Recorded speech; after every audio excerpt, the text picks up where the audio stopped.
It's only 10:30. Well, guess I better record a review that I've been postponing for no reason whatsoever. But let's get started. This is the WuQue. I don't really care what you call it. I'm gonna call like 4 different names in this video. But this 4x4. It's the mini WuQue. And oh my gosh, it's amazing.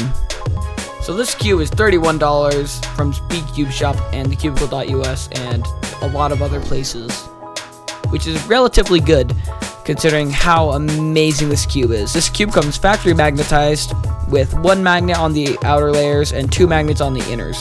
So the thing with these magnets is that the outers are really weak. I honestly didn't think that I got the magnetic version.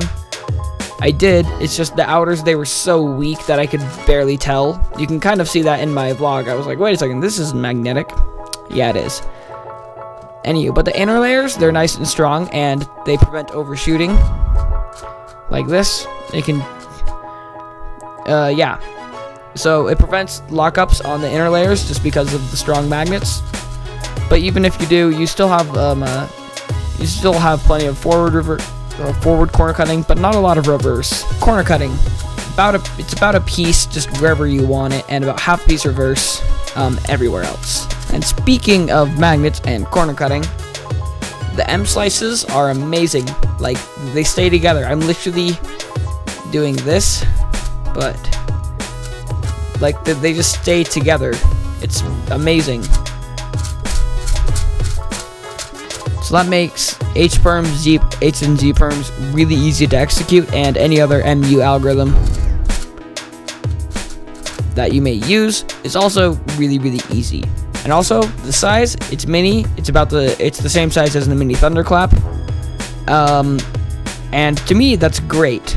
I don't really care about the size too much because I can grip kind of whatever I need to since I don't have small hands.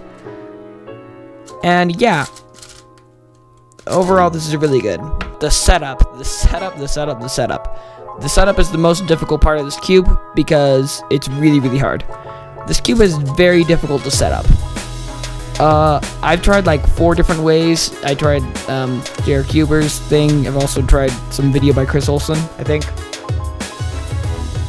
But those they just slowed it down a whole lot. So all I ended up doing is I half angstrommed it and I put gravitas on the little rings in the center here, and that was all I did, which improved the stability a little bit. But it's kind of disappointing that I can't lube the whole thing, because I would really like to do that, but I just cannot figure out a way to do it that doesn't involve slowing it down a lot. Which brings us to speed. This cube is quite speedy on the outer layers. It's about the size, it's about the speed of an average 3x3. So if you like went and got a custom 3x3 from the cubicle, it would feel the outer layers are approximately that fast.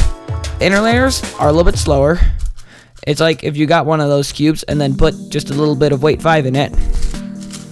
But they're still decently fast, these inner layers. Oh gosh. I say that and then I fail at the T-perm. And most of this comes from the design, which is the most complicated design ever. And I don't want to take this apart, so I'll just put some pictures on screen here. But you can see that there is a lot going on in the mechanism. There's little like torpedoes everywhere, which prevents pops, which I've actually only gotten once, and that was on extremely loose tensions when I was just fiddling around with the tensions on this cube, which are really easy because of the little screws. Yeah. So stability, great. Magnet strength, okay-ish. Price, amazing.